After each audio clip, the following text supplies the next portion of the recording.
Bill Pezza says he will not allow things to get out of control. So, in all humility, not when I'm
Debate.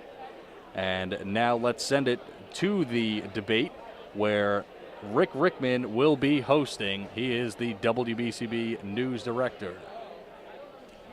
Good afternoon. Thanks, Keith, for the news. I'm Rick Rickman, and we're live broadcasting here from the Lower Epstein campus in Bristol Township. What a crowd! It's about hundreds of people here in Bristol Township to hear Congressman Brian Fitzpatrick and opponent Scott Wallace spar for the final time in Bucks County. This is quite an exciting day. There's been a lot of smaller debates leading up to this one. One of note was the League of Women Voters debate that held about 400 people. But now we're live here from the campus. I'm waiting now as Moderator Bill Pezza will take the stand in just a few moments. He is Bristol Borough Person of the Year and, of course, a professor here at the Lower Bucks campus. We'll be covering topics like national issues, local issues. I would be very surprised if we didn't hear anything about President Trump. I see just as many Make America Great Again hats as I see Dump Trump shirts here in the audience. And what an audience it is. You've got security here making sure that nothing goes wrong. You've got students you've got professors, you've got citizens of the county, and of course we'll see some discussion about the economy impacting all these people here today. Fitzpatrick will probably note the upturn in hiring and wages thanks to the Tax Cuts and Jobs Act of 2017, though Wallace will likely bring up the deficit, which has been a huge talking point for him and other Democrats throughout the nation. Also, there has been word of cutting welfare programs, and Scott Wallace has made sure to harp on that throughout his campaign ads. And as Mitch McConnell said, we'll see what happens there. I wouldn't be surprised if we heard about the FBI, given the Mueller investigation into President Trump as that Russia investigation continues. Fitzpatrick, of course, served as an agent for 14 years in the FBI in 2015. He was named Investigator of the Year for the Bureau. Some other noteworthy things about each candidate. Fitzpatrick was born and raised in Levittown. Of course, he's been here for a while. He's voted here for a long time. He likes to name himself the most independent member of Congress, as he was ranked just this last year. He is a freshman. That means it is his first year. He likes to boast being bipartisan. For example, he voted for the Tax Cuts and Jobs Act, but he also voted against the repeal of Obamacare, also known as the Affordable Care Act, and that was certainly against party lines. Fitzpatrick has endorsements from the AFL-CIO, also known as America's Union, composed of 12.5 million workers throughout the nation, representing 55 national and international labor unions. He also has the endorsement of the Pennsylvania School Teachers Union, representing 181,000 teachers, and of course, Democratic Congresswoman Gabby Giffords, who served in Congress from 2007 to 2012, only to suffer serious injuries due to an assassination attempt. Well, she came out and endorsed Brian Fitzpatrick. Of course, other things Fitzpatrick has done include legislation on the Right to Try Act, the Saraceni Aviation Safety Act, and the Interdict Act relating to medication, 9/11 reports, and opioids trafficking into the country. That's another issue I'm sure we're going to hear a lot about today, as Fitzpatrick has made that clear, especially in Laura Bucks County, where the opioid epidemic has certainly taken its toll. I wouldn't be surprised if he boasted some legislation that he's put through to the president that has been signed into law. Of course, we're also going to hear from Democratic opponent Scott Wallace.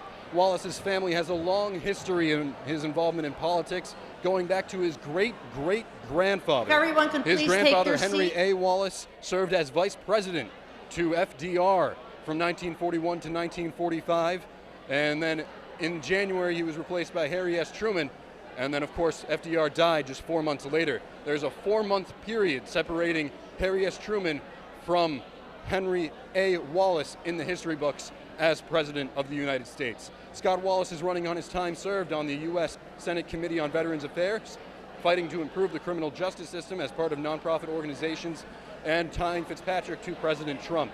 He has endorsements from the Sierra Club, a national environmental group boasting 3.5 million members and supporters.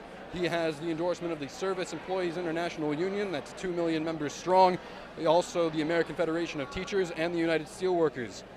Wallace has also received the endorsement of granddaughter to FDR, Anna Eleanor Roosevelt. That was announced this morning, calling him a Social Security hero. And Wallace, of course, running campaign ads that Fitzpatrick will take away Social Security benefits. But of course, you're going to hear it all through their mouths today. I'm just giving you a preview. And as we see now, the candidates are moving up to the podium. We have Fitzpatrick going back and forth, moderator Bill Pezzo waiting in the wing, Scott Wallace on the other side waiting to go up. It's quite an event here. I wish people who aren't watching video stream and are instead hearing it on the airwaves could see the crowd that is gathered today. Political tensions are high. We don't know exactly what will come of this debate, but I'm looking forward to it. I know the team at WBCB is looking forward to it, and I hope you enjoy the debate today. I'm Rick Rickman. Good afternoon. Signing off for WBCB. My name is Lisa Angelo. I am the provost at Bucks County Community College. On behalf of our president, Dr. Stephanie Shamblatt, it is my pleasure to welcome you to the Epstein campus at Lower Bucks for this important congressional debate. Part of our mission here at Bucks is to prepare students to become responsible citizens. That includes civic engagement in the electoral process, such as is taking place here today. Bucks County Community College has hosted these debates every election season since this campus opened more than 10 years ago, and we proudly welcome the candidates here today. I'd like to take a minute to introduce Jim Sell, Executive Director of this campus. Jim, thanks to you and your staff for your work in bringing this exciting moment to Pennsylvania, to Bucks.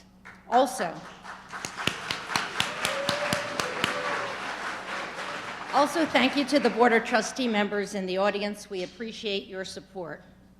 Bill Pezza will serve as moderator of the debate. Bill is well known in Bucks County, especially in Bristol, where he recently led the effort for Bristol Borough to win the small business revolution. His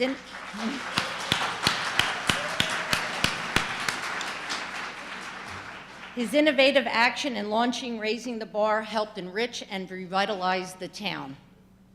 Bill brings his extensive experience to the students of Bucks, where he teaches American history and government. He shares his passion for government and politics with his students inside and outside the classroom. I am happy to introduce Bill Pezza.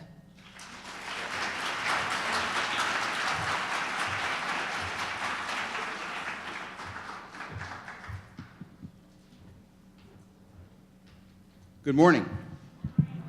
All of our questions today will be based upon what these candidates can do for historic Bristol Borough. Get it. Welcome to this live audience debate between Republican United States Congressman Brian Fitzpatrick and his Democratic challenger Scott Wallace in the 1st Congressional District of Pennsylvania. We at Bucks County Community College are proud to have been selected to host this event, and we are determined to provide an orderly, well-structured, and meaningful program. We see this forum as a celebration of the democratic process. I want to congratulate the audience for your involvement, and I especially want to congratulate the candidates. As I say in each election, there is no higher service individuals can lend to the democratic process than to put their name on a ballot and subject themselves to the scrutiny, rigor, and yes, the tensions of a campaign. Regardless of how we view their positions, we owe them our respect and gratitude for contributing to the integrity of the process, and I applaud you both.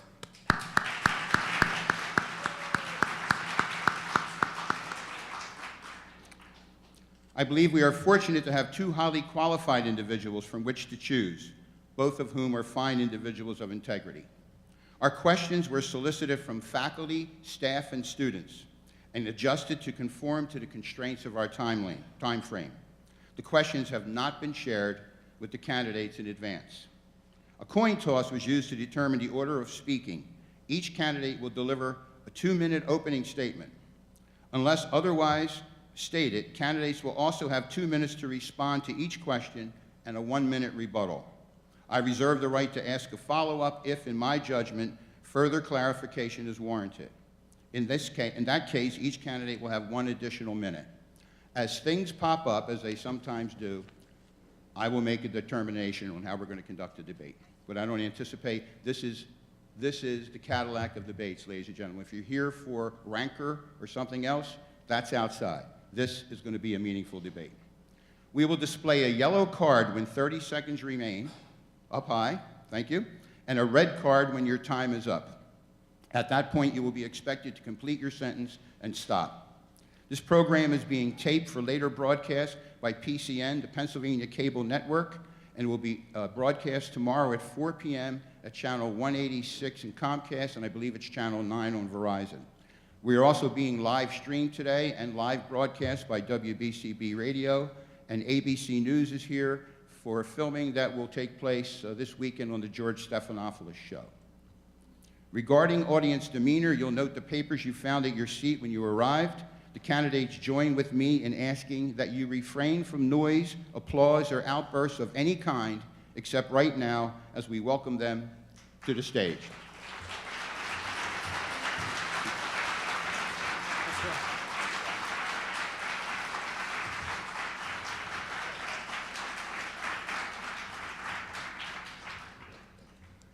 Good morning, gentlemen. I must say that you both look much better in person than you look in some of those ads put out by your opposition research. I'm hopeful that both of you will commit yourselves to do something to control the use of dark money and PAC donations that run these nameless ads.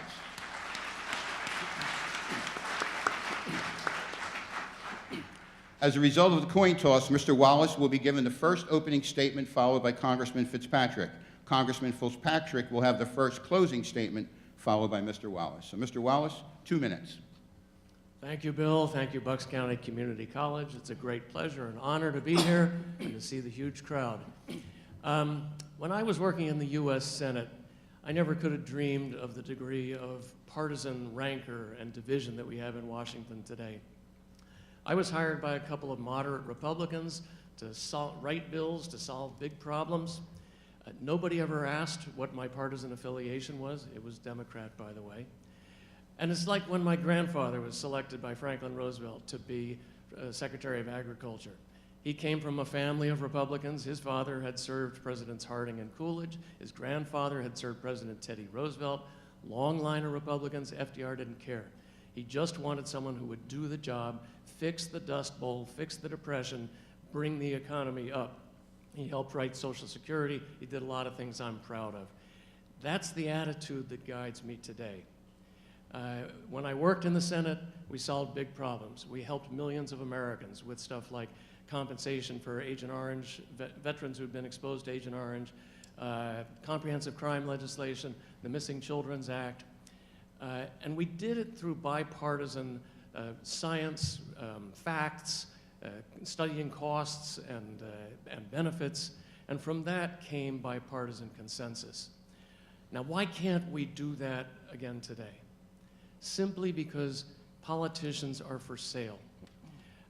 Instead, we get tax bills that go to the highest 1% and to the corporations. And then they come and ask you to pay for it through cuts to Social Security and Medicaid, $2 trillion worth. I think we can do better than that. I'm committed to take no money at all from corporations, corporate PACs, or lobbyists. And I think we need to get back to a government that works for the ordinary people, the working people of this country. Thank you. Thank you, Mr. Wallace. Mr. Fitzpatrick. Thank you, Bill, for hosting once again. Thank you for the community college for hosting.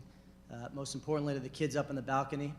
It's great to see you here. It's great to see your participation. This election, as every election, is about you. So whatever your voice is, let that voice be heard.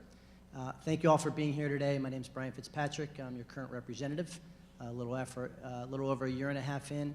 And what an honor it's been to represent each and every one of you. I'm from Levittown, youngest of 8 kids right down the road here.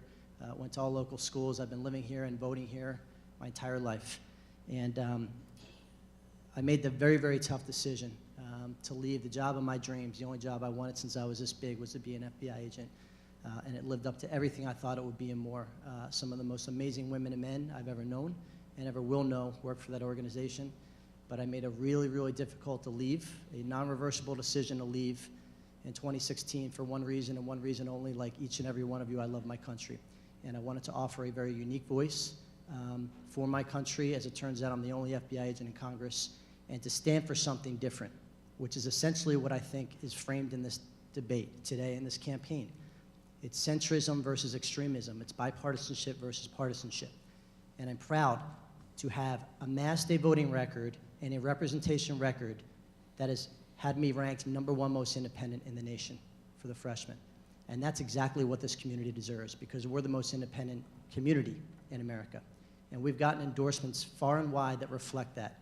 All 3 media outlets, the Philadelphia Inquirer, Bucks County Courier-Times, Intelligencer have endorsed us. The AFL-CIO, Working Family Unions, and the Chamber of Commerce never endorsed the same candidate. They've endorsed us. Teachers unions, Teamsters, and everyone in between have come to join our cause of bipartisanship and centrism. We got to get rid of this Hatfield versus McCoy brand of politics that is tearing our country apart, and I'm the one that's going to fix that. Thank you.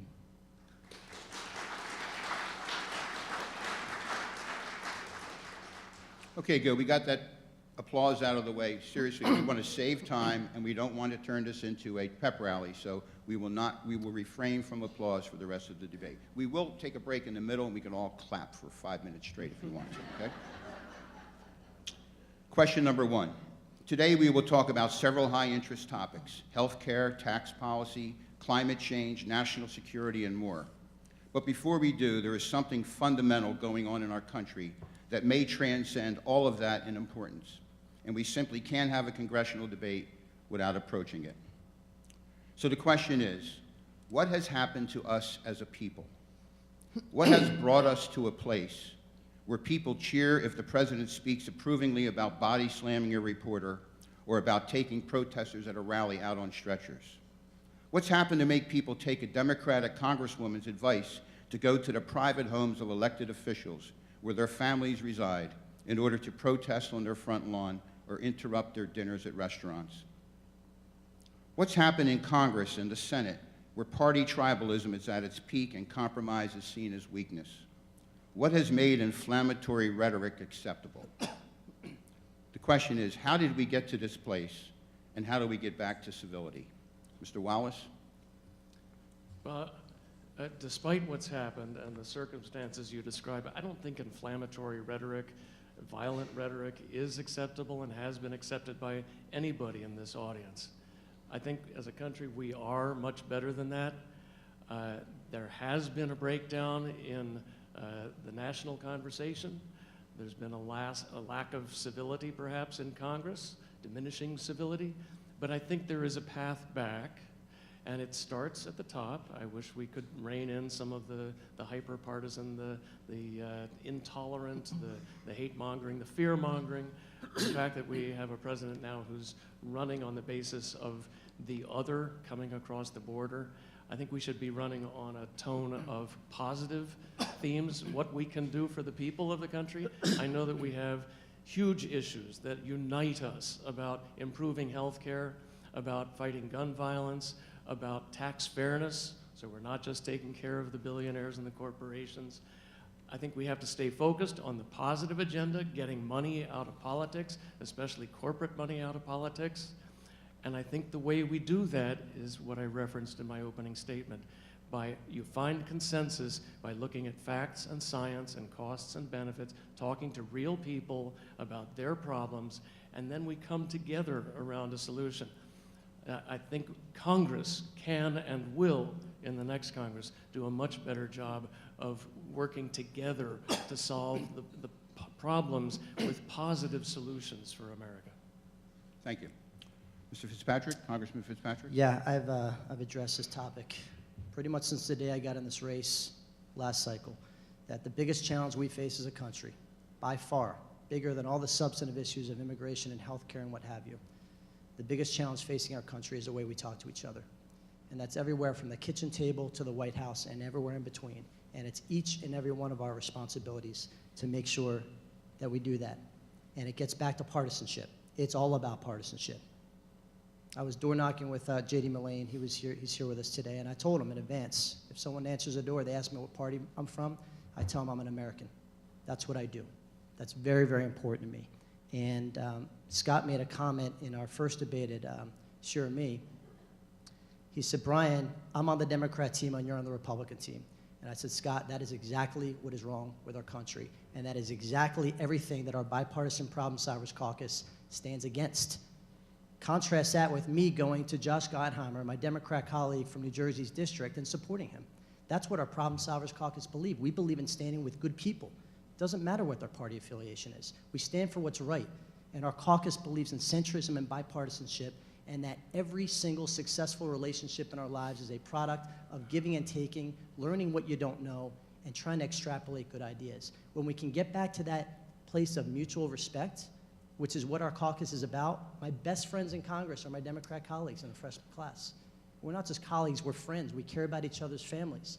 We want to see each other succeed in each other's districts. We want to co-sponsor bills with one another. And we stood together on the floor of the steps of the House of Representatives outside the Capitol, and we signed a civility pledge, each and every member of the freshman class, Democrat and Republican, that we were going to find the positive things about each one of each other's personalities and work to focus on that and advance bipartisan causes. That is what we need now more than ever. Thank you. Mr. Wallace, you have a 60-second follow-up, if you like. Sure.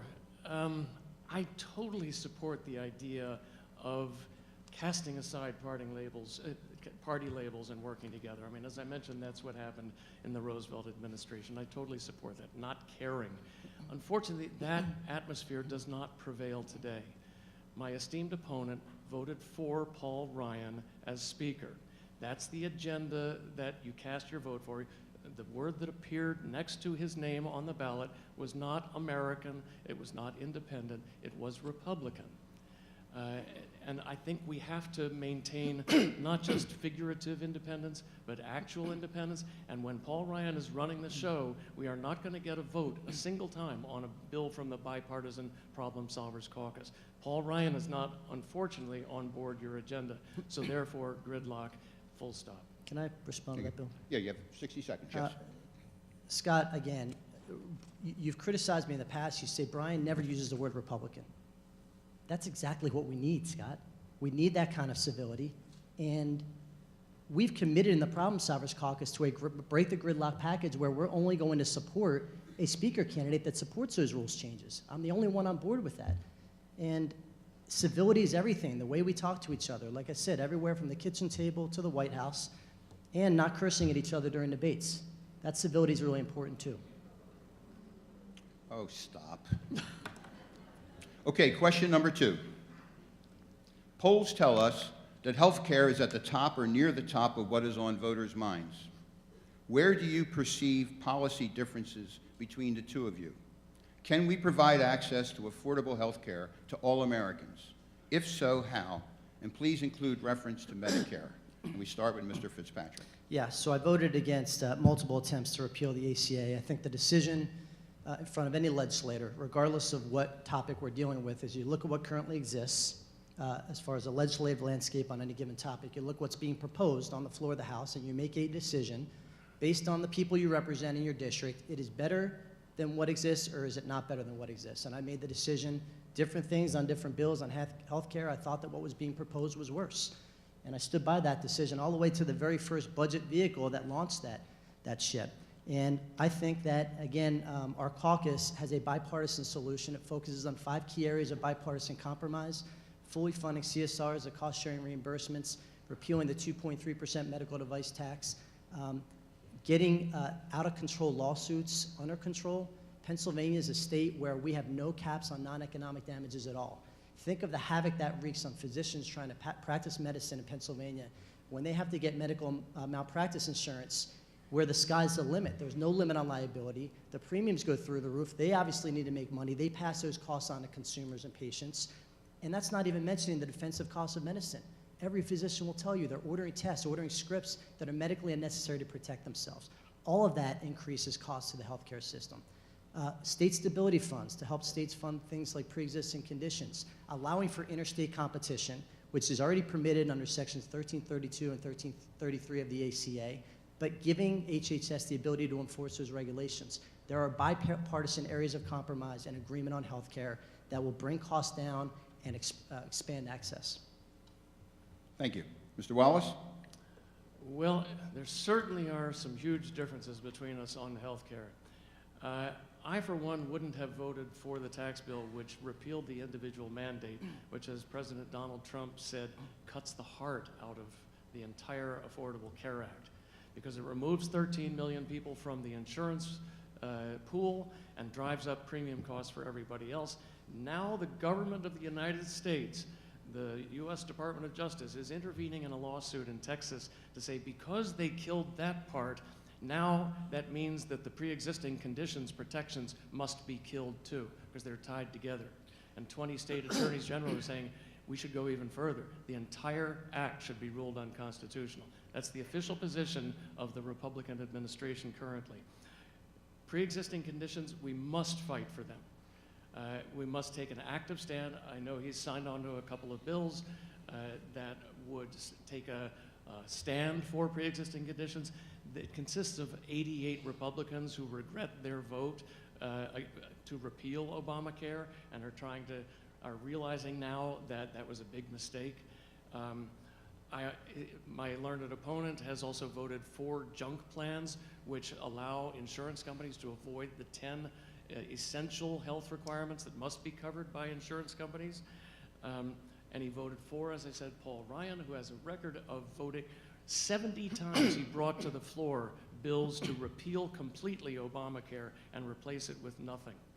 And as for the stability of the insurance markets, President Trump has been busily undermining them by refusing to pay the subsidies for low-income people to participate in insurance markets, and I have not heard a lot of complaint out of my esteemed opponent. Congressman Fitzpatrick, 60-second follow-up. Sure. Scott, I'm hearing you throw the word Republican out.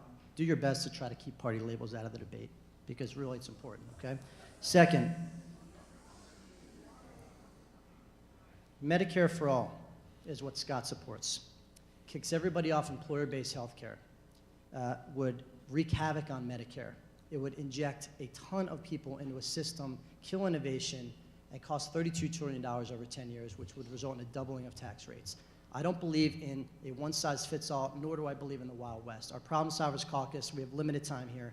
All of that is on our website. Scott, the old individual mandate was not a mandate. 10 years after the passage of the ACA, 30 million people were still uninsured, and 80% of the people that paid that mandate earn less than $50,000 a year. That is a poverty tax and a dysfunctional mandate. So let's not pretend that that was working. And I, of course, support essential health benefits. That's one of the reasons, Scott, that I was an outspoken advocate from day one against that bill. And I took a lot of grief for it in the primary, for sure. Since this is, according to the polling, the primary issue among voters, how about we do another 30 seconds each? Would you like to add anything? Sure. Mr. Wallace? The individual mandate is not a poverty tax. It is relief for everybody else who's in the insurance market. If everybody is covered, then everybody's premium goes down. If you allow this group and that group to opt out, everybody else's premium goes up. As for Medicare for all, I believe that we should take the national health program that we currently have, the Affordable Care Act, and graft onto it a possibility to buy into Medicare. Nobody should be required to do it. If you like Aetna, stay with Aetna. But my wife Christy and I are on Medicare. It works great. It costs a fraction of what we were paying previously, and we still see our same doctor, and the service is great, and the cost is a fraction. Congressman? Yeah, single payer should scare everybody. It should scare seniors on Medicare. It should scare people on their insurer-based health care plans, and it should scare every taxpayer. That's not what we stand for in this country. We need a functional, transparent system that allows for innovation, universal health coverage, low costs. That's what we need. There are no, this is a purely partisan approach that he's taking, and that is not the answer. That's not what our country wants, and that's not what the problem solvers stand for. We stand for centrist proposals that bring people together to advance the cause, and that's what we believe in. Scott, a mandate that has 10 years after implementation, 30 million people still offer their insurance, still is not a functional mandate. Time. Question 3. The stock, by the way, students, did you get all that? The stock market is up. Unemployment is at a multi-decade low. Hourly wages are reported to be up slightly. To what do we attribute these numbers, and how do we sustain them? Mr. Wallace? Well, the stock market unfortunately went down about 600 points yesterday. Folks are saying there may be correction in store. It's been quite a rise.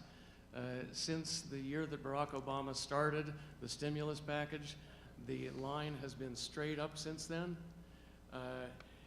There will be a correction. I wouldn't get too overconfident about it, about the direction of it. Real wages are down. Folks are not feeling the great benefit of this tax plan. Bill Gates, I think, is probably pretty gleeful about it. It's a lot more money for him to put into his foundation. Billionaires and corporations are doing just great from the economy. Shareholders in the biggest corporations are doing great. $1 trillion of the tax cut went to shareholders, wealthy shareholders. 40% of that, incredibly, went to foreign shareholders, Saudi sheiks and Russian oligarchs. I can think of better things to do with $400 billion of American taxpayer money than to make wealthy foreigners wealthier.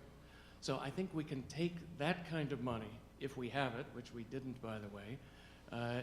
If we have it, we should invest it in infrastructure. We should invest it in education. We should invest it in people, roads and bridges, broadband internet. Invest in jobs here.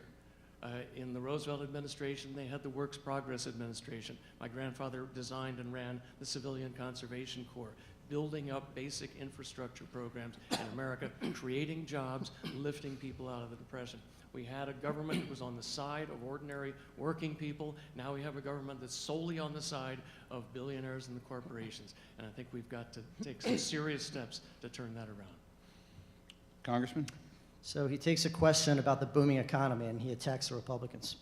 That's a great answer, Scott. This is what I will say about the economy. It's a very, very complicated mix of factors. I think the key to economic growth is always finding that point of equilibrium on tax policy, finding that point of equilibrium on regulatory policy, and having a robust workforce and development program.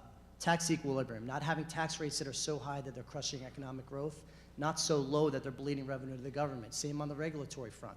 Not having regulations that are so redundant and duplicitous that they are crushing growth, but not so weak and deficient that they're putting workforce safety and environmental standards at risk. And then the workforce development piece. We have 7.1 million unfilled jobs in this country. We've gone from an economy that was asking where are the jobs to an economy that's asking where are the employees. 7.1 million jobs that we can't fill due to two main reasons. Number one, inability to pass a drug test, which gets into the whole addiction crisis we're facing, which I hope we can get into. Second is a skills gap.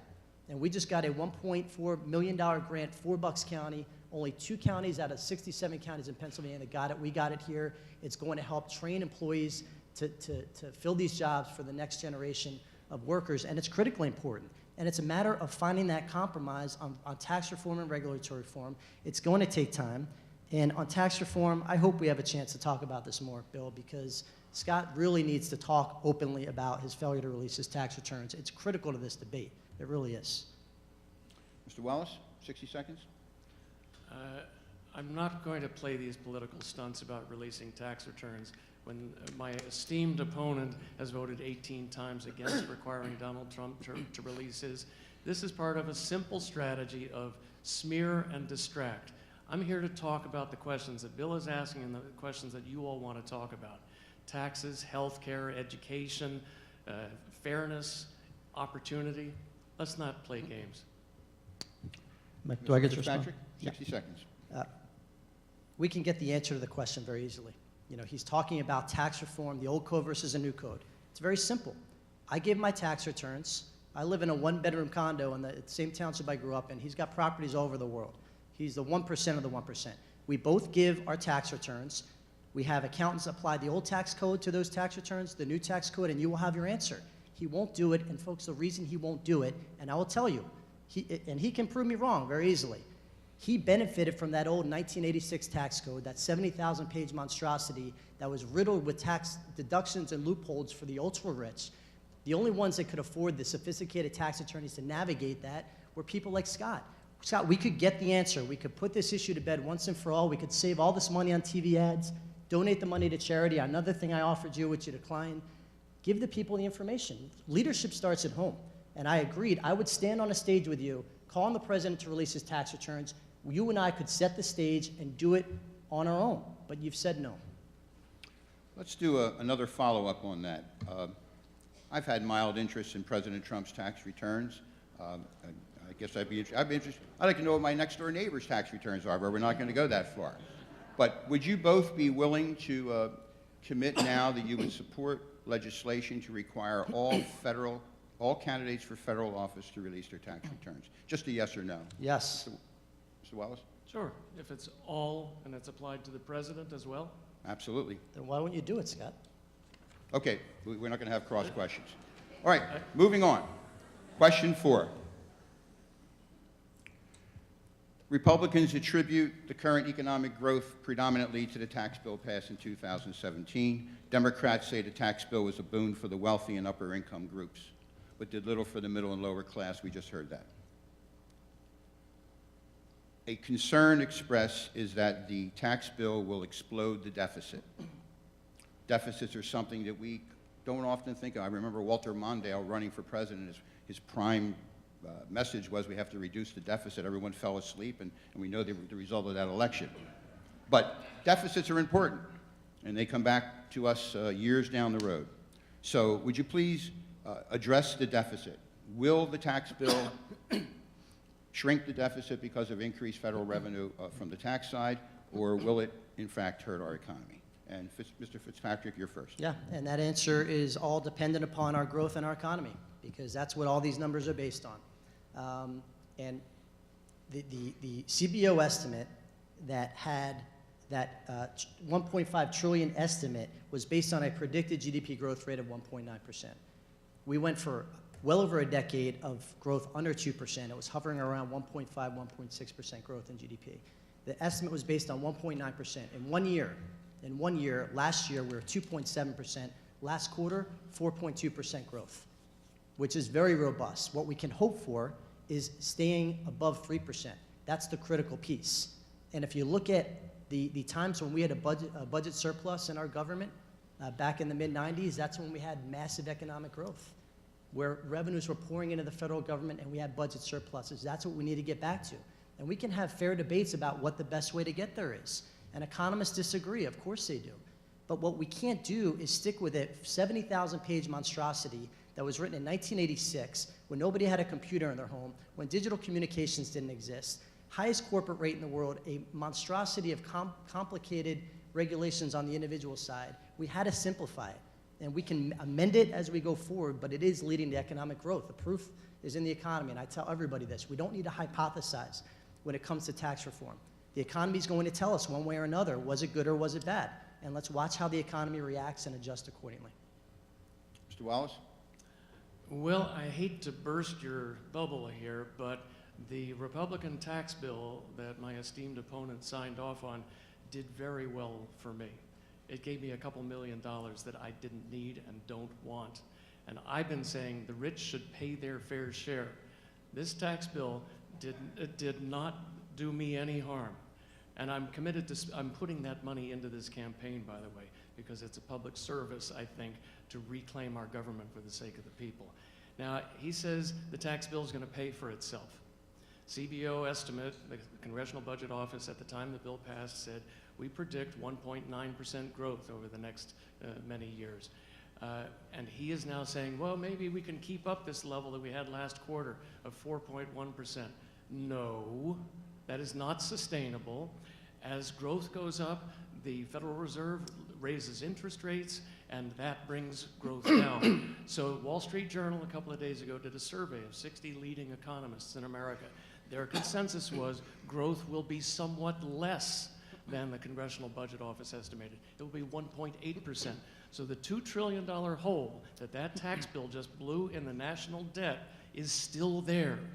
And now Paul Ryan, who campaigned a couple of days ago for my esteemed opponent here in Bucks County, and Speaker Mitch, or Senate Majority Leader Mitch McConnell have explicitly announced their plan to fill that $2 trillion hole in the deficit.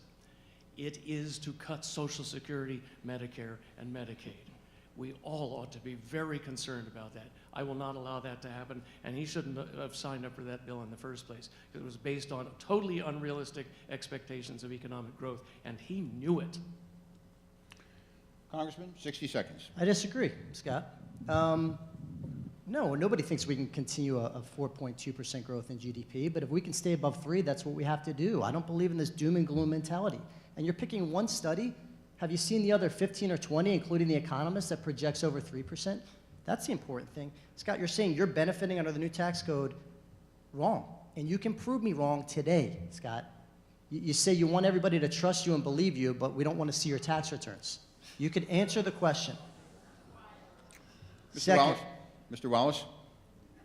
Look, let's stay focused on the issues. These stunts are starting to get a little tiresome. Let's stay focused on the tax bill. He voted for the $2 trillion tax bill that drove this hole that they're now going to take out of the hide of everybody in this room. And now he and Paul Ryan are saying, let's do $3 trillion more. And we have no idea where that money's coming from either. That's the issue that matters to people in this room. Let's stop playing these games. Okay, let's get into the next question, because it's in a sense a follow-up to that one. President Trump announced just the other day that he wants an additional 10% tax cut. It seemed to come as a surprise to members of his administration. What's your position on it, Mr. Fitzpatrick, and can we pay for it, and what does it do to the deficit? I haven't seen it, haven't heard about it, other than the news reports. So I mean, once you get a piece of legislation, then you review it and you do everything that you do to figure out whether it's good or bad. I don't think anybody's seen it. I don't think Kevin Brady's seen it, who's the chairman of Ways and Means, by the way. It's interesting. Mr. Wallace? Okay, well, it's obviously President Trump promising goodies to people so they'll vote Republican. And the other tactic that they're counting on now is generating fear about the immigrants coming across the border. Never mind paying any attention to the 245 children we still have locked in cages at the border. It is not sincere. Congress isn't even going to be in session between now and the election. I think we do have to focus on tax reform. When they did the tax bill before, they said we're going to lower the corporate rate, for example, to 21%. And we're going to cut the loopholes, so everybody will actually pay 21%. No, they didn't do anything to cut the loopholes. Jared Kushner is paying 0 in taxes. Corporations like General Electric, which were paying 0 before, are still paying 0 because there's so many games you can play with the tax code. I'm in favor of total reform, total gutting of the loopholes, and make them more equitable with the higher brackets, the top 1% paying more, and the lower brackets paying less than they are currently. Thank you. Follow-up? 30 seconds? Anything else, Mr. Wallace? I'm fine, thanks. Okay. I would urge the public to try to get an answer to how we pay for an additional 10% tax bill on tax cut in addition to what we've already done, and we'll be listening closely. Question 5. My wife and I are blessed with 5 beautiful, healthy grandchildren, ages 2 through 8. I hope they're listening today because they have to vote in the mock election soon in school, and it'll be important to get this information. I think of them when I read about the reports of the United Nations Intergovernmental Panel on Climate Change. We may reach the critical centigrade increase in warming as early as 2030, just 12 years from now. It is absolute nonsense to ignore the scientific evidence on this subject and the overwhelming consensus of scientists. And yet our national policies, or at least the policies from the White House, are moving in a direction opposite to what scientists propose. What is your position, and in what way will you be a voice on this critical subject if you go to Washington in January? Mr. Wallace? Well, first, let me say I can only envy you having 5 grandchildren. Thank you. My daughter just got married. No pressure, dear. Christy would love to have a grandchild. Yeah, climate change has been the focal point of my career for the past 15 years in the foundation that Christy and I have run, the Wallace Global Fund. It is the centerpiece, trying to transition from a fossil fuel economy to a clean energy economy, trying to grow clean energy jobs, trying to hasten the transition, what we call a just transition for fossil fuel workers. That is, so that there's job retraining opportunities for you to go from coal mining or oil working to installing windmills, solar, geothermal, building energy efficiency retrofits for buildings. We have to pay attention to this huge warning from the Intergovernmental Panel on Climate Change. They are not just academically saying we're up against some serious threat in the future. We are up against it right now. The hurricane that swept through Florida and the middle southern states last week was a warning. The temperatures, surface temperatures in the Gulf of Mexico are 2 degrees warmer than they were in past years. Those hurricanes are only going to get stronger. And you have people in North Carolina who are confirmed Republicans, who are climate skeptics, who are now saying, wait a minute, we better do something about this. Our foundation we created the movement, which I'm so thrilled with college students taking over and getting excited about, to divest from fossil fuels, get your college endowment, get every institution you're associated with to divest from fossil fuels, invest in clean energy solutions. I believe we have to do that right now. No transition, make an Apollo-style commitment to a totally 100% clean energy future by 2030. Thank you. Congressman Fitzpatrick. Yeah, I was co-author of a bill which was identified throughout the Hill and throughout the country is landmark legislation that managed to bring business and the environmental community together. Imagine that. It's not easy, I can tell you. Me and Carlos Carbella worked very, very hard to get a lot of organizations. We worked hand in hand with the Environmental Defense Fund, who have been tremendous supporters of ours in the campaign and legislatively throughout D.C. And it essentially is a $24 per metric ton tax on carbon emissions that would get us not only to the Paris standards, but exceeding it, and more importantly, would earmark those funds specifically to transportation and infrastructure rebuild, which is a huge gap we have in this country right now. We have the need, we have an incredibly antiquated infrastructure, not just roads and schools and bridges, but IT infrastructure, the electrical grid, subterraneous water piping that we need to fix.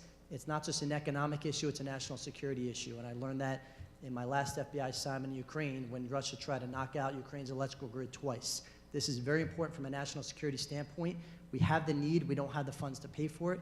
This is a way to do it. It would replace the gas tax and it would meet the Paris standards. Carlos and I stood together and it received great acclaim in DC and a lot of praise because we need that bipartisan push in this area. Mr. Wallace, follow up?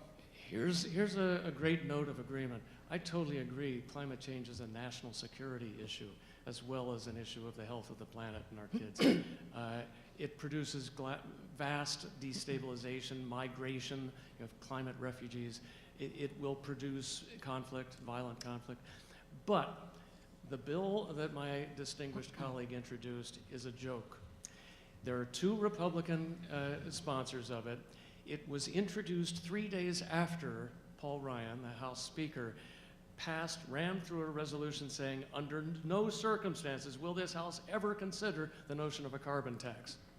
Guaranteed it will not pass. Paul Ryan will not let it see the sight of day.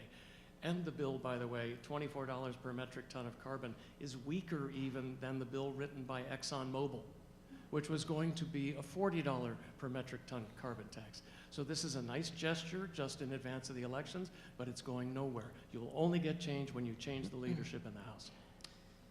Well, Congressman? The Environmental Defense Fund, Scott disagrees vehemently. The Audubon Society disagrees with you vehemently. A lot of phenomenal organizations out there completely disagree with what you said. So here's my position. If I don't do anything, Scott will criticize me. If I do something, he criticizes me as it being a bad idea. Those are the options. Scott, and you talk about these bills not coming to the floor of the House. That's precisely the point of the Break the Gridlock package. Precisely the point. Because we have a Congress that is perpetuated under both Republican and Democrat rule, where you could have an unfathomable situation where you have 218 co-sponsors on a bill, enough to pass a full floor vote, and yet it gets jammed up in committee, and both parties, Scott, have been responsible for that. The Bipartisan Problem Solvers Caucus, Democrats and Republicans have come together to do a very, very bold rules change package. We have made ironclad commitments on this. That is the only thing that is going to break this logjam and get progress in all of these areas. It's not this it's not this extreme partisan approach, Scott, where you label everybody as one party or another and criticize people who think differently than you. That's not the path forward. Time. Thank you. You guys have been great. Let's take a minute to take a breath and give the candidates a hand for their efforts.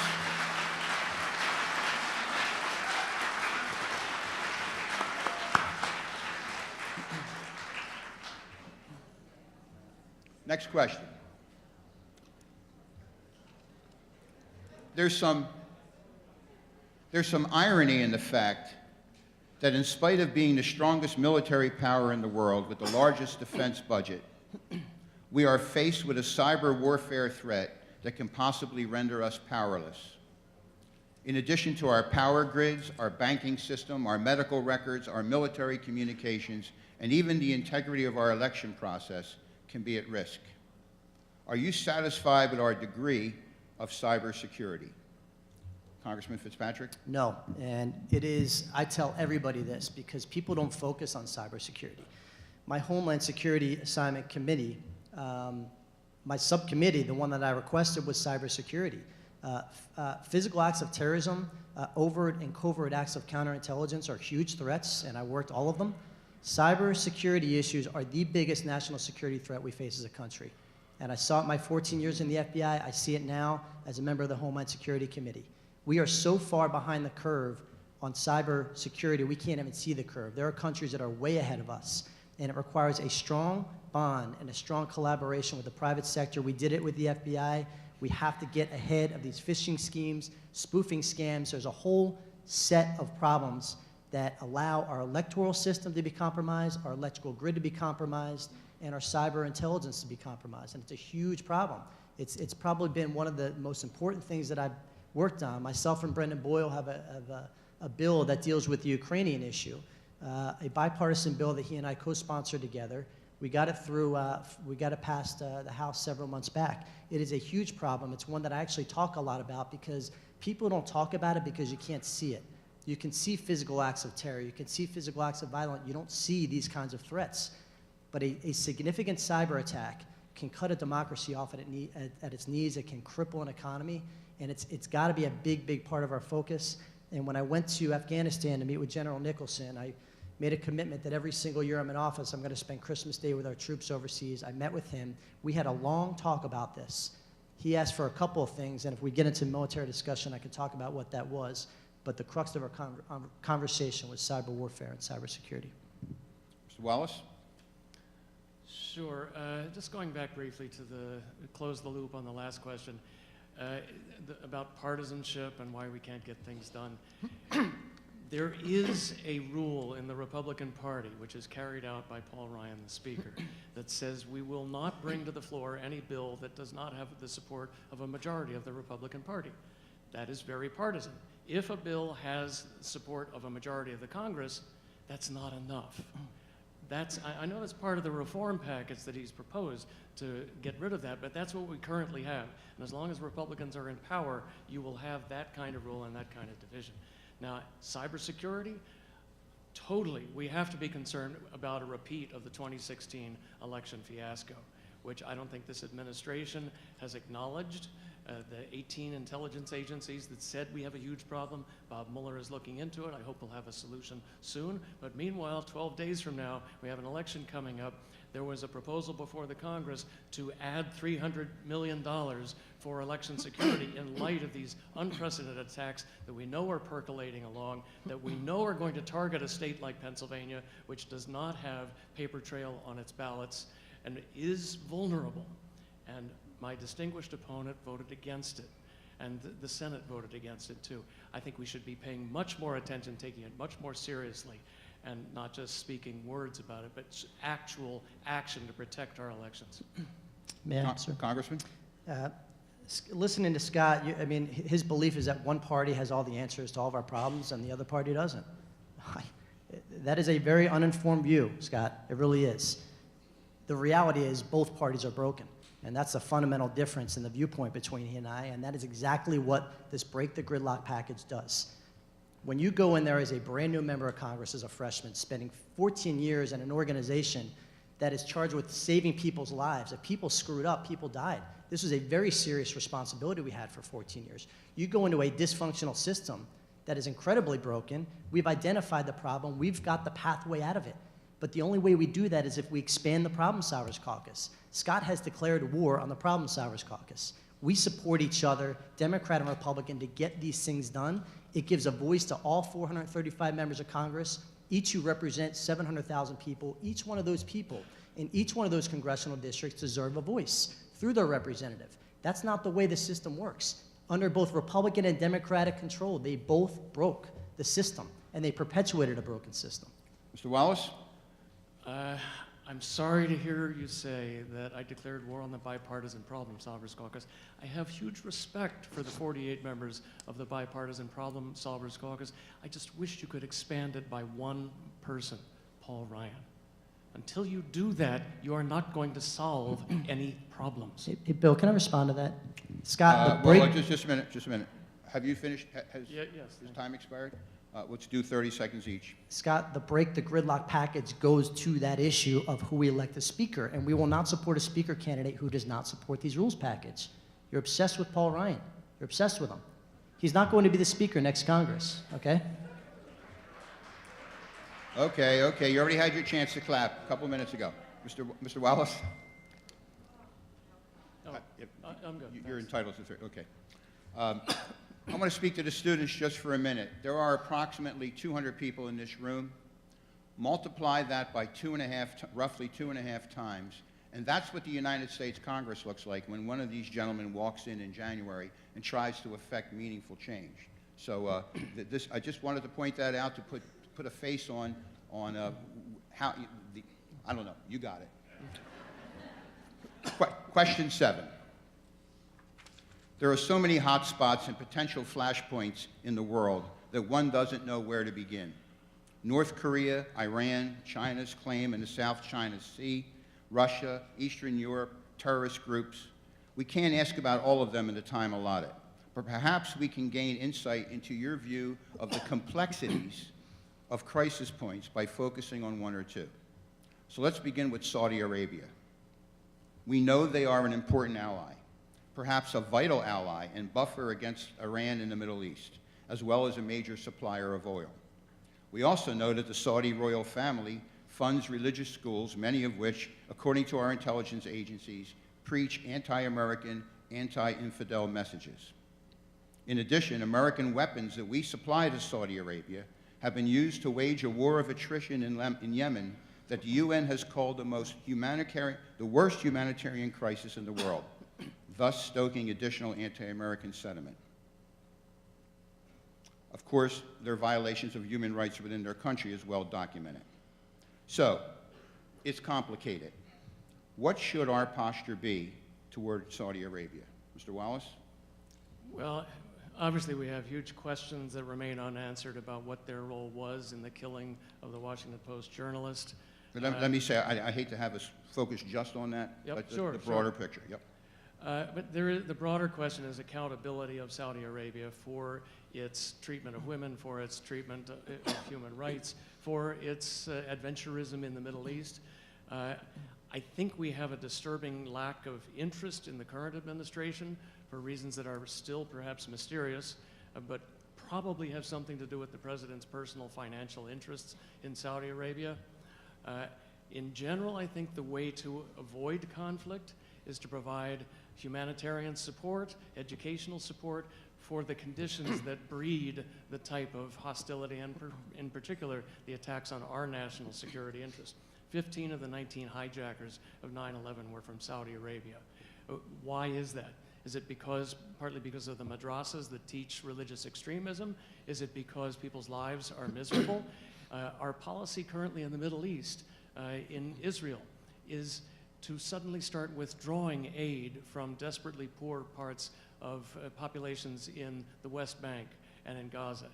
Instead, if we withdraw our $25 million in aid for children's hospitals, or our $200 million in UN aid that goes to schools, who comes into the vacuum?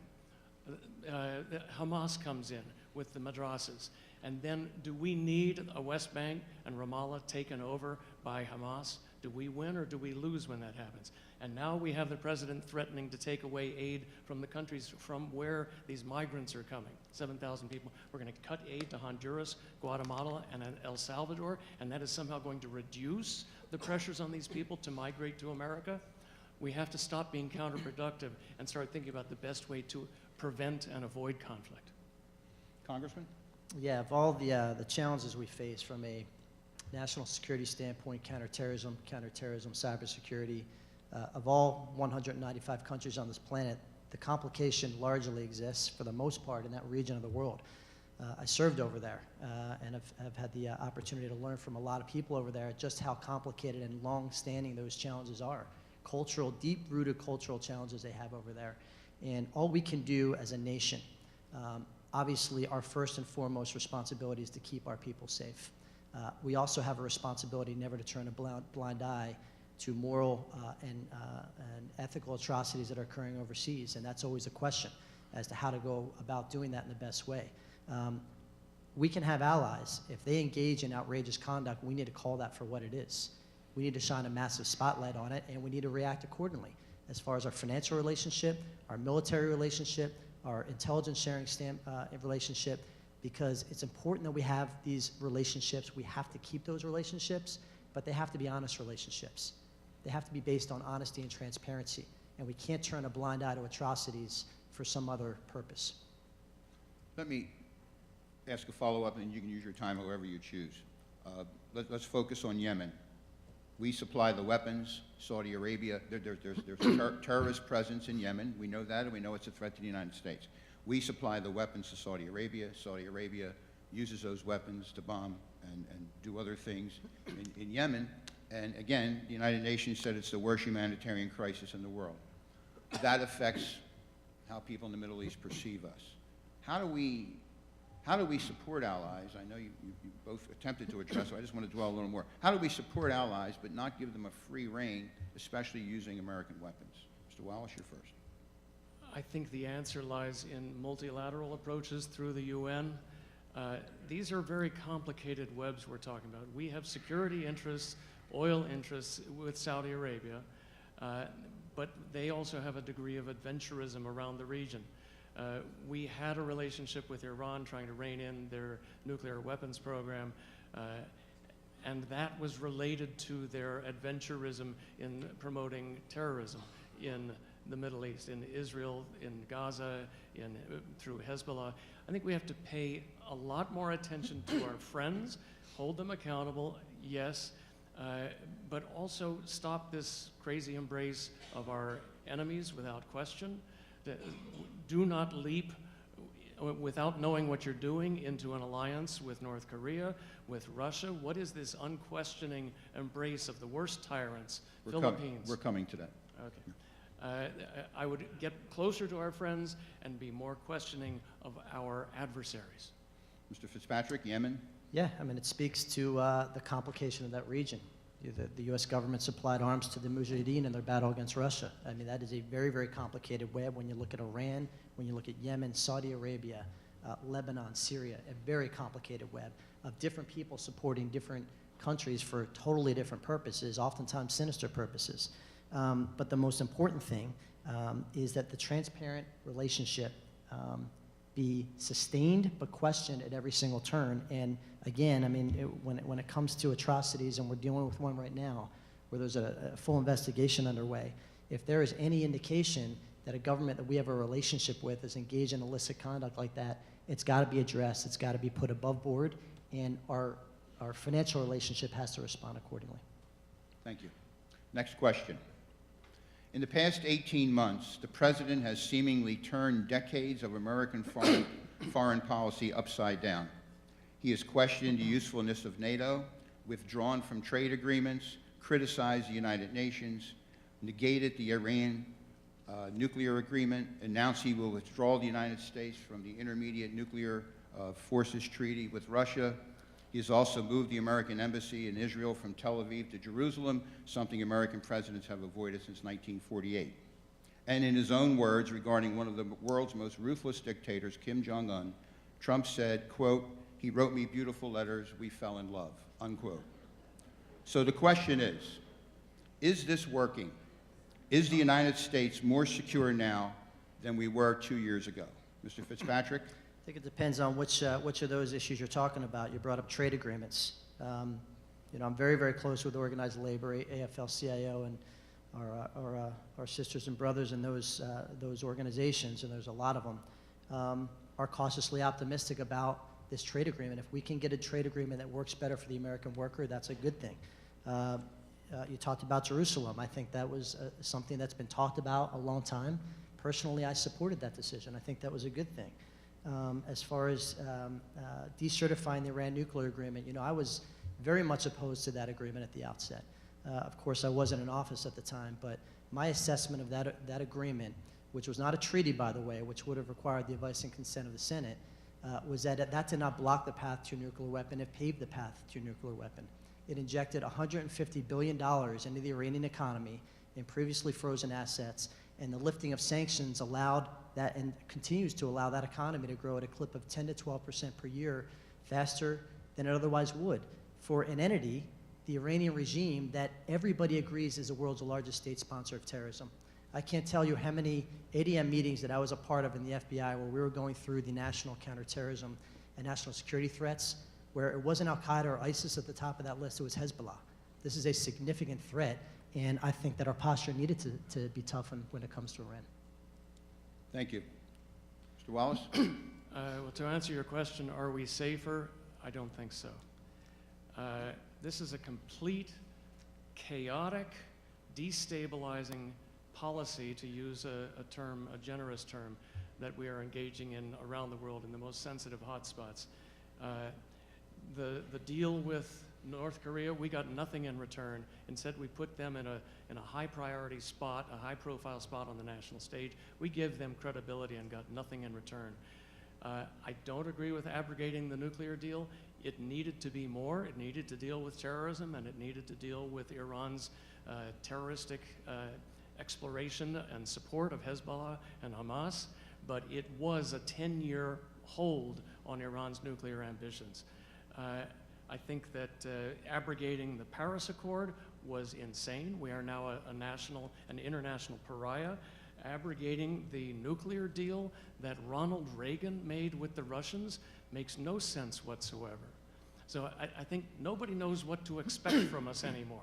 Are we going to embrace this dictator or that dictator? Are we going to shun our closest allies in Canada and throughout the European Union? Nobody can count on us anymore. And the pathway to me to resolution of the biggest problems is not seat of the pants, chaotic moves that nobody can anticipate, but going to the UN to deal with the problems that are arising and seek multilateral consensus, multilateral agreement on sanctions, on trade deals, not go it alone, what President Trump called yesterday nationalism, America first. No, my grandfather helped create the UN. I believe strongly in it as a forum for multilateral dispute resolution and problem solving. Mr. Fitzpatrick? Yeah, if the Iran nuclear agreement actually did freeze nuclear proliferation and enrichment of uranium for a 10-year period, everybody would be behind it, but it didn't. The meat of that agreement was anytime, anywhere inspections, which were thrown out of the agreement, and they were violating it on a regular basis. And that was the concern with that. Okay, thank you. Mr. Wallace? Well, actually, the Iran nuclear deal does still have the support and endorsement of every other European nation that supported it. America is the only country that got out. Iran is still actually bound by its agreement with the other 6 partners. If I could say one other thing, Bill. All right, we'll do 30 seconds each. Yeah. One thing we didn't talk about was Ukraine. I think it's important that we talk about a lot of the areas in that region. Crimea was annexed essentially with impunity. The Donbass region was being invaded by Russian separatists at a very aggressive clip. And I can tell you, having served over there was a lot of frustration with the members of the Ukrainian Rada, with the members of the administration, and amongst the citizens about a perceived turning of our back on them. They needed our help. Brendan Boyle and I have been very, very ambitious about speaking about that and getting them their support on the cybersecurity front, and getting them the military assistance they need in the eastern region and the Donbass region. So there have been, I think it's important to recognize, there have been a lot of successes in that regard.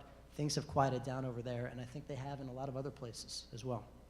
Mr. Wallace, any piece of that question you'd like to address? Sure. I totally respect my esteemed opponent's hard work in the FBI and his experience with Ukraine and Crimea. I just wish he would share some of that knowledge and experience with our chief executive, with the commander-in-chief, and tell him to please start holding Russia accountable for its adventurism, not only all over the world, in Syria and the Middle East, but in our elections. Please start holding President Trump accountable. If you won't do it, the Democrats will. We're going to move on to question 9. This question is about immigration. I'm not sure where to begin. I've been on this stage with candidates for Congress since 2004, and the question remains the same.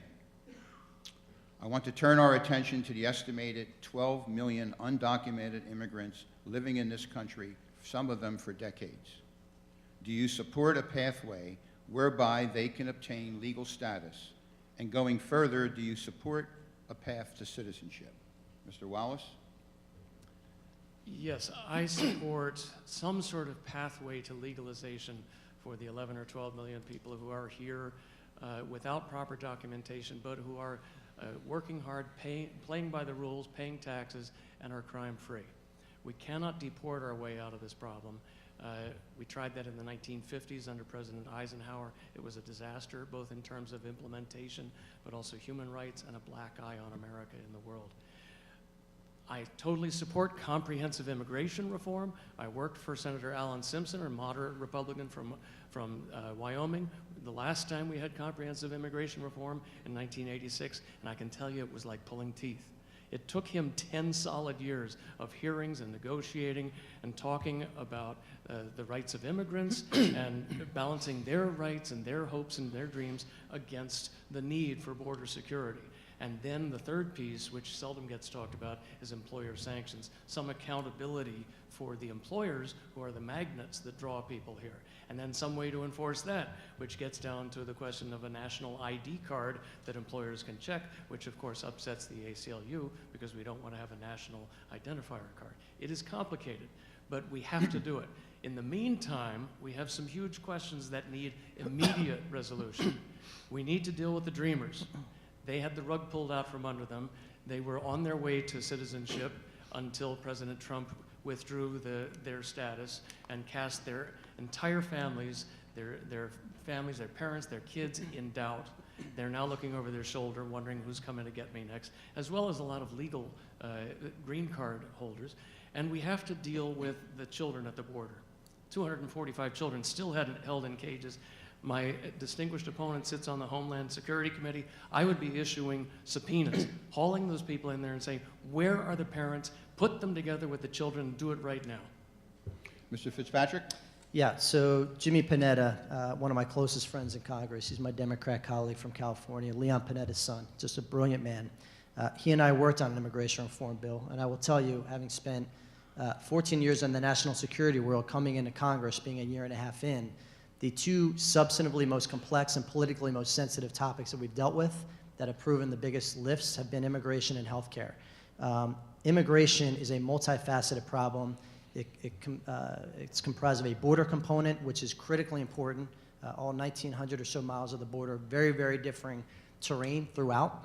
And when I had the opportunity to get sworn in, get assigned to the Homeland Security Committee, I went down there and spoke to those people, because there was nothing more frustrating to me as an FBI agent when you have people setting policy that had never worked cases on the street. So I wanted to go down to the border. I wanted to hear from the CBP, Customs and Border Protection, the Border Patrol, the Coast Guard, all the entities that have responsibility and jurisdiction for maintaining our border security. And they told us exactly what we needed to do, and Jimmy and I have put that into our bipartisan bill, which if we get the break the gridlock package, we'll see a floor vote. It also deals with the Dreamers, people that came here at age 6 due to no fault of their own, who are as American as every single person in this room, and protecting them. It deals with an ag guest worker provision. It deals with E-Verify. It deals with a visa lottery. It deals with everything. Our last immigration rewrite was in 1986. Think about all the changes that have occurred in our country, all the changes that have occurred in our border, and U.S.-Mexican relations, U.S.-Canadian relations since 1986. Both parties have failed. Again, I'm going to repeat that. Both parties have failed at this. Since 1986, the problem solvers have a bill, and if we get our package to the floor, which if we have the numbers, we will get it in our caucus, this will get an up or down vote, it will pass, and the problem will be solved.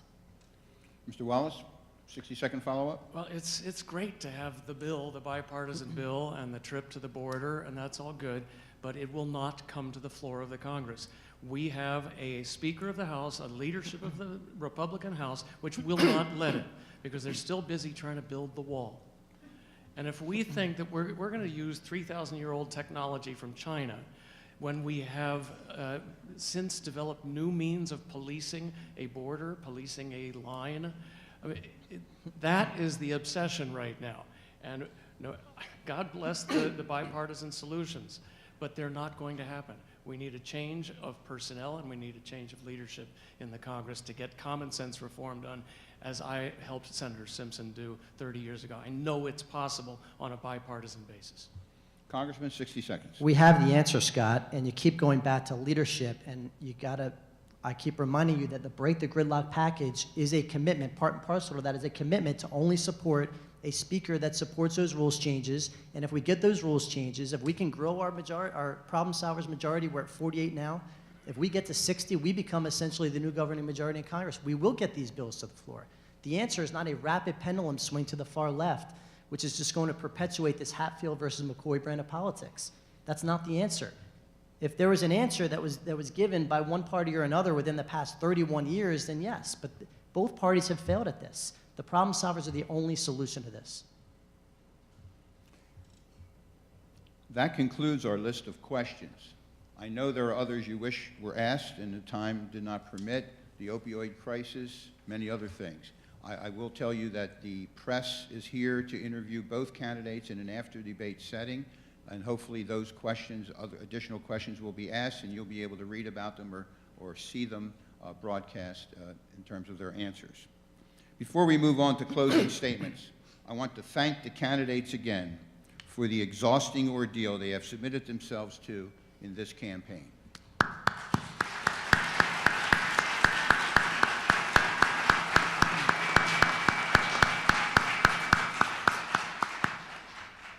I want to thank the entire college staff for their work in putting this together, and I'd be remiss without saying that they have graciously provided hot dogs, which will be in the back of the room on the way out, and as the audience, you have certainly earned them. Finally, I want to congratulate the members of the audience for your demeanor today and your interest in this campaign. I especially want to recognize the high school and college students in the audience.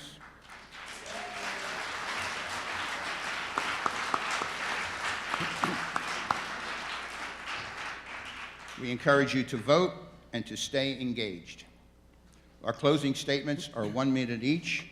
By coin toss, it'll be Mr. Fitzpatrick followed by Mr. Wallace, but I will say that if there is a personal attack of any kind during the closing statements, I will allow the recipient of that to respond. So we start with Mr. Fitzpatrick. Thank you, Bill. Thank you for doing a phenomenal job as always. This is a good man, a good human being. And thank God we have people like Bill Pezza. And I want to thank the kids again. Please stay engaged. Like I said, whatever your voice is, that's not the important thing. It's that you express that voice. And it is a total honor to represent you guys. It really is. And I want to thank everybody here in this room. You know, we have a very interesting community. It's a split community. It's a divided community in many regards, challenging from a representational standpoint, but you are engaged. The fact that each and every one of you are here today, engaging in your democracy, tells me all I need to know about each and every one of you.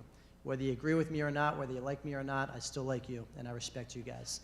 And you know, I think that ultimately this comes down to whether we're going to grow the party, and grow the country from the center out, or whether we're going to kind of perpetuate this this kind of extremist mentality. And I think it's really, really broken. I really do. And that's what breaks my heart, is to see how people talk to each other, how people lead discussions with what party are you from, and how people are suffering from their relationships because of this stuff. We got to figure out where the bipartisan compromise is and expand that. That's really the path forward. That's the way our country is going to survive and sustain. Thank you. Mr. Wallace, take a minute and a half. Thank you. Thank you. Sorry, Bill. I want to echo the thanks to all of you here, and especially the kids. That's what's going to change this country, change our direction, smack some sense into us so-called grown-ups. Fossil fuel divestment, you guys are leading the charge. You took the ball and ran with it. Gun reform, you guys are shaming us into action. We're going to take real action on guns, including banning assault weapons and repealing the gun manufacturers' immunity that they have. The kids are inspiring us, and they make us think that anything is possible. There are huge differences between the two of us up here on the stage. So don't be fooled about talk of moderation. We've got a question, huge differences on medical care, on what we're going to do about it. We have huge differences on guns. We have differences on tax policy. Are we going to be a country for the rich or for the 99%? We have huge differences on whether we're going to have a robust EPA, whether we're going to stay in the Paris Climate Agreement. We have something even bigger on the ballot. It is our nation's soul. It is our moral core.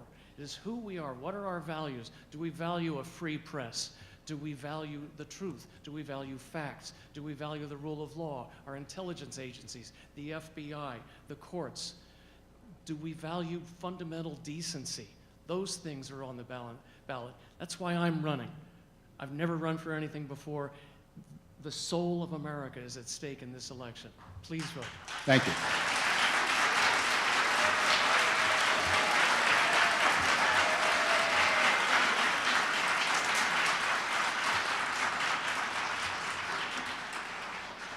I left out the most important question.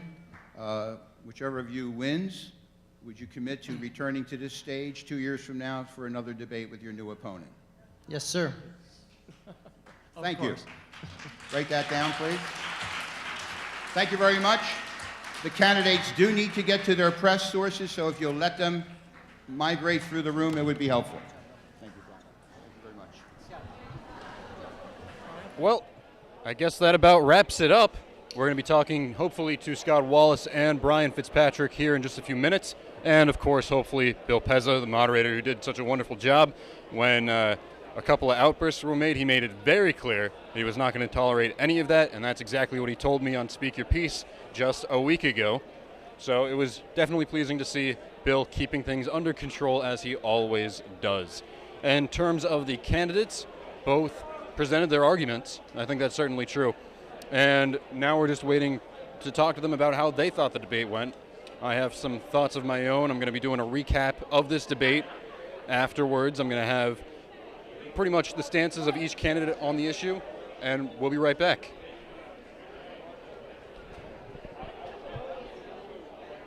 Hi, this is Merrill Reese. I've seen plenty of winners on the football field, but off the field, one winner stands out. My friend, Tommy Tomlinson. I want the residents of the 6th Senate District to know that Tommy fights for you in Harrisburg. Tommy passed legislation that has created 22,000 jobs and generated $6.1 billion in property tax relief. Tommy is proud to serve the residents of Bucks County and always puts people before politics. No one will fight harder for the 6th Senate District. Please vote Tommy Tomlinson, paid for by Tomlinson for Senate. The brand new Pat Dion Beverages is now open, and it's your complete beer distributor. At Pat Dion Beverages, you'll find both domestic and imported beer, ice, party snacks, and more. Pat Dion Beverages has a huge walk-in refrigerator so you can have your beer ice cold. Pat Dion Beverages also has a large selection of the finest cigars. The Pennsylvania Lottery is also available. They're open 7 days a week. The brand new Pat Dion Beverages, now open in Dion Square at South Oaks Boulevard and South Oxford Valley Road. Stop in today. Have you started to plan for the future? There are many things to do. Pre-arranging for your funeral is one that should not be ignored. Pre-planning and pre-arranging with Galzerano Funeral Home is easy and simple. Host a pre-need gathering at your home or business. Earn discounts and a $250 Visa gift card. Call Mike Schiller today at 215-945-8484 to find out more on the Galzerano approach to advanced planning. Take the stress out of planning with peace of mind with Galzerano Funeral Home. Call 215-945-8484. Call today to find out more. That's Mike Schiller at Galzerano Funeral Home at 215-945-8484. All commentators heard on WBCB expressed their own views. Their opinions are not necessarily those of others on WBCB, including the staff and management. You won't see termites crawling across your floor, but thousands might be devouring the wood in your walls, weakening the structure of your home. For over 50 years, Termite Proofing and Pest Control of the Delaware Valley has been in the exterminating business. If you think you have a pest problem, they're the experts. Call them today at 215-639-5455. That's 215-639-5455 for TPPC. Termite Proofing and Pest Control of the Delaware Valley gives your home or business peace of mind, knowing your pest problem is in their hands. Located at 1560 Bristol Pike in Bensalem, they use only EPA-approved material applied by licensed technicians. Call Termite Proofing and Pest Control of the Delaware Valley at 215-639-5455. And now let's go back out to the Bucks County Community College. Here's your host, WBCB News Director Rick Rickman. Thank you, Chris. We're back. I'm here with Pat Wanling, just waiting on Scott Wallace to come over, who I think will actually be here in just a few seconds. So real quick, Pat, tell me what you thought. Oh, I thought it was very good. I think it was a kind of a Mutt and Jeff routine, though, in a way. I think that they Scott Wallace appeared to be drafting off him. He didn't seem too different to me. You know what I mean? I mean, Brian, of course, pushed the bipartisan thing, which he's known for, and I think it's a good thing. And so we're going to talk to Mr. Scott Wallace. All right, well, thank you, Pat. Thank you. And here we have Mr. Scott Wallace himself speaking with WBCB. This is my first time speaking with the Democratic candidate, and I'm looking forward to our conversation in just a second. He's talking with a constituent of the district right now. I think he's a journalist. He's got a bit of a pad there, but we'll speak to him in just a few seconds. So I'll have a couple of questions for him about how he thinks the debate went, about where he stands now after the debate on some issues, possibly.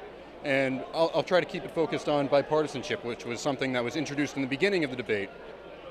All right. All right. Yep. Yes, sir. All right. Well, first, nice to meet you, Scott. Nice to meet you. Congratulations on the debate. Well done. Thank you. And I'm just going to have a few questions for you here.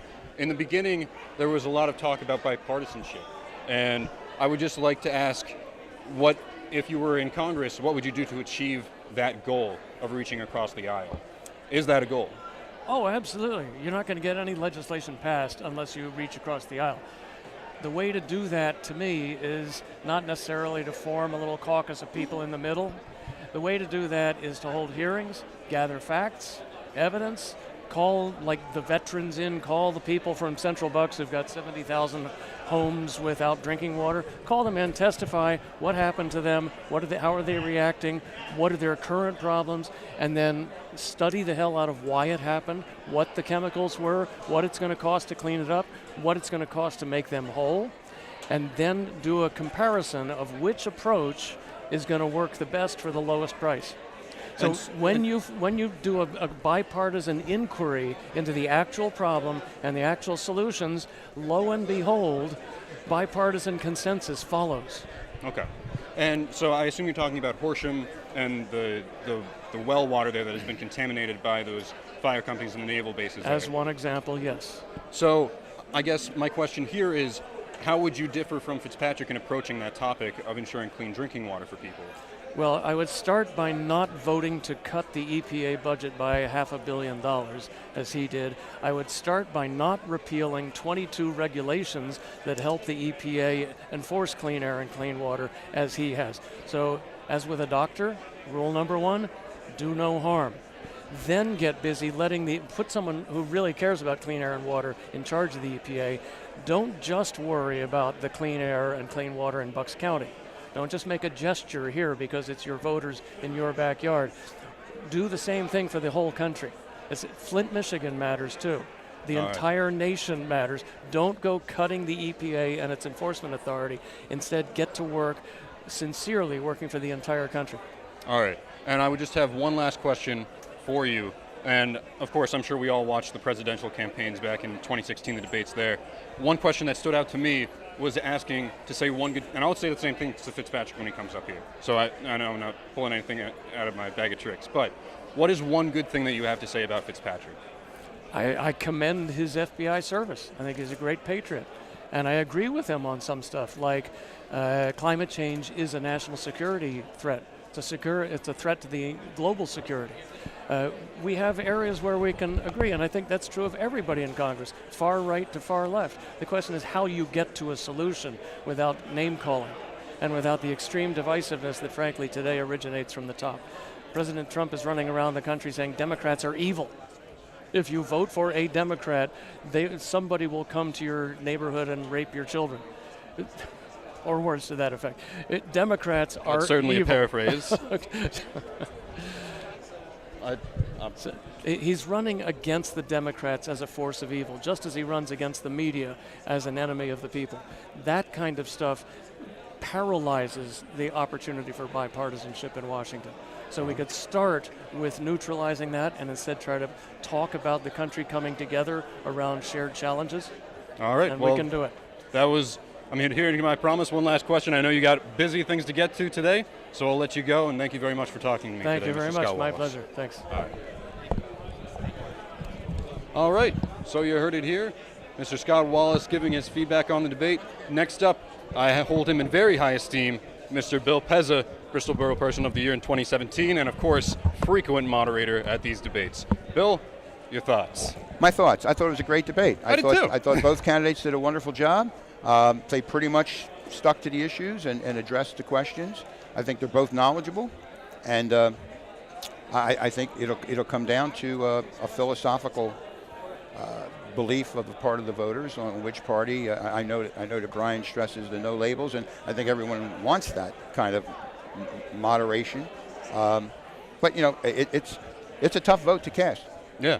I want to follow up on one thing that we had talked about when you were a guest on Speak Your Piece. It was maintaining control of the audience. Yes. And how do you think and I would say, in my opinion, you did a pretty good job, considering the political tensions that are around here in our nation today.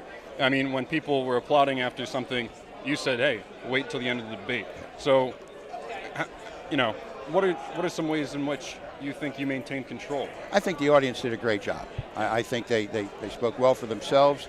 And I'd like to think that we try to set an example, and I'm not going to say for the rest of the country, but for others to follow, to say this is the way discourse ought to take place, not with catcalls and people clapping after every debate like a pep rally. And I think if you set those tones early and you make that clear, people would hear, and I think today was indicative of that. All right. Yep. And I guess this is pretty much your last debate for a little while now. What are you going to do? Yeah, 2 years. What are you going to do in the meantime?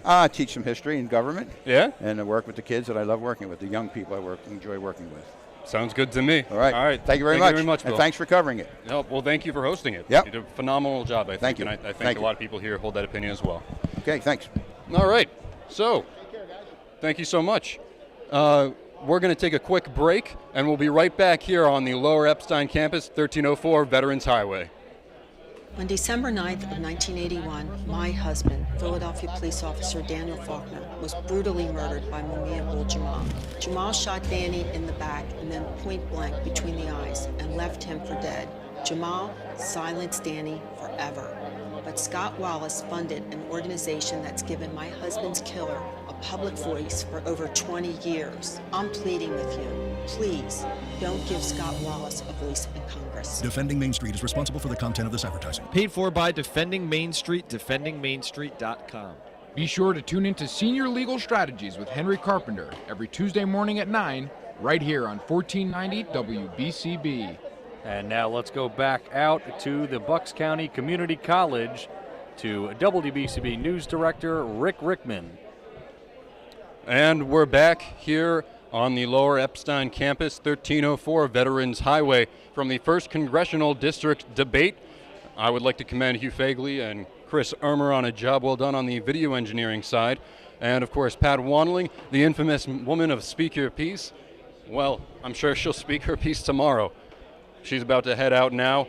We're getting a few inquiries from people around here about where they can find the debate after it's done. You can find it on WBCBnews.com. You can go to our Facebook pages at lowerbucks.live or WBCB 1490 AM radio on Facebook, and of course, WBCB1490.com. In the meantime, we're just waiting on Congressman Brian Fitzpatrick, who I believe is doing another interview at the moment. In the meantime, I guess I'll give Pat Wandling a chance to come on and speak her piece just a smidgen. I'm sure she'll save the majority of what she's planning on doing for tomorrow. So here's Pat Wandling coming up with a little "It's My Vote" button on. I was going to leave. I got my coat on. I'm ready to go. How long are we going to be on here? Oh, well, as long as it goes. You know, I've covered a lot of these debates here at the community college, and what I'm fascinated by is how it does draw a diverse crowd. There are a lot of older people, I guess because it's daytime and they're retired, but a ton of kids were here, correct, from the college, and I think that's the important thing. I think you have to get young people involved, just like Congressman Fitzpatrick was saying. That's the future, I think, and I don't know that they are going to necessarily vote Republican either. I thought that it was very interesting that Congressman Fitzpatrick really pressed that no labels thing. I don't know whether he's feeling the bellwether of that, what's going on in Bucks County. I think people are kind of fed up with the lack of civility, the fighting, the partisanship. It's not really good for the country. I agree with that. I consider myself partisan in a way, but you know, it's not good what's going on now.